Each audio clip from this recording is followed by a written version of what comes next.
Now let's evaluate integrals by parts. Now we have this. Now remember, when you have two functions being multiplied and you have to integrate them, you'll have to do integration by parts. And how will you do that? Well, let's see. Just to make things easier, what you'll do is basically you'll have to remember this one rule, which is called the I-late rule. What you have to do now is you let one function over here be equal to u and one function be equal to dv. So obviously this entire function can also be written down as sine x into x dx, because the position of x and sine x does not matter. They're both being multiplied with this dx. So now what you have to do is you have to basically substitute one with u and one with dv. So you will substitute one function with u and one function with dv. Which function you will substitute with u? That is determined by this rule over here. This rule basically states that I is inverse trigonometric function, L represents the logarithmic function, A represents the algebraic function, T represents the trigonometric function, and E represents the exponential function.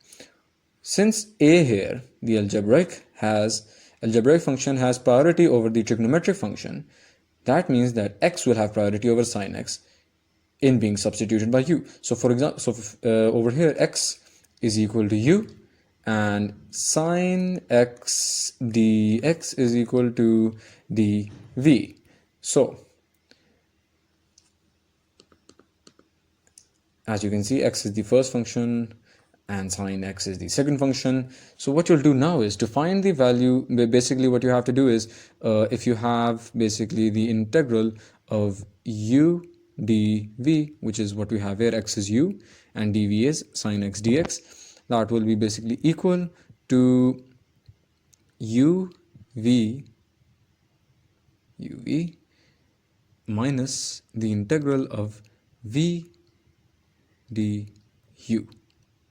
So we have to find du, we have to find v, and we already know that u is equal to x.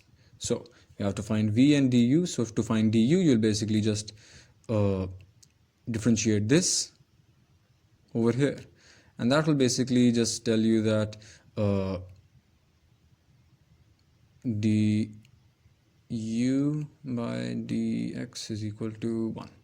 So du is equal to dx and sine x is equal to dv. To get the value of v, you have to basically integrate this sine x dx. So v is equal to the integral of sine x dx, and that just basically gives you negative cos x. So we found du and we found v.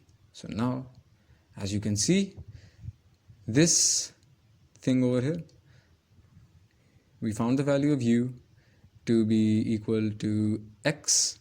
We found the value of v to be equal to minus cos x, so minus x cos x. This is uv, and this negative sign is this negative sign over here. And then we have the integral of v du. We found the value of v to be minus cos x, and we found the value of du to be dx. So minus cos x into dx. So now you have to evaluate this integral over here, and that just basically means that gives you sine x, because the integral of cos x is sine x, and this is the constant of integration. So this is how you do integration by parts. Remember this I-late rule, and always remember this formula for integration by parts.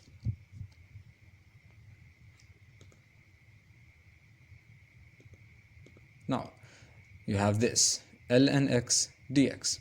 This will also be done by integration by parts. So we'll let this be equal to ln x into 1 dx, ln x being one function and this one being the other function. Now remember the I-late rule. The logarithmic has a very high priority, which means that basically the first function will be the logarithmic function and the second function will be 1 or basically just dx. So basically you let u be equal to ln x and v dv be equal to dx. So 1 dx. Well, now you have to basically find du, and basically du will be equal to, I'm not really sure exactly right now, but yeah, du will be basically equal to v du, yeah, it'll be equal to 1 over x dx, and v will basically just be equal to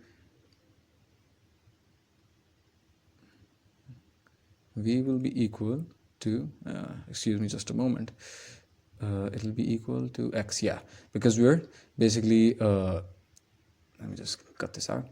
You know that dv is equal to 1 dx, so to find v we have to integrate dx, and that will just give you v will be equal to x.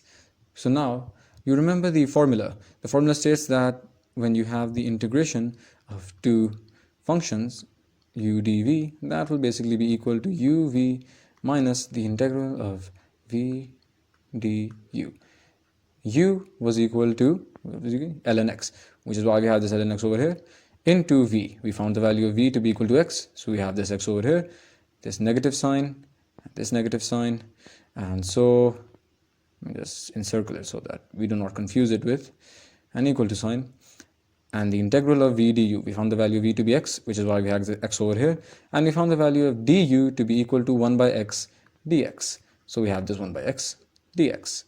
And now you will basically just cancel out this x and this x, and you'll find the integral of dx, which just gives you minus x over here. And so now, and this is the constant of integration, so you solve this as well by integration by parts.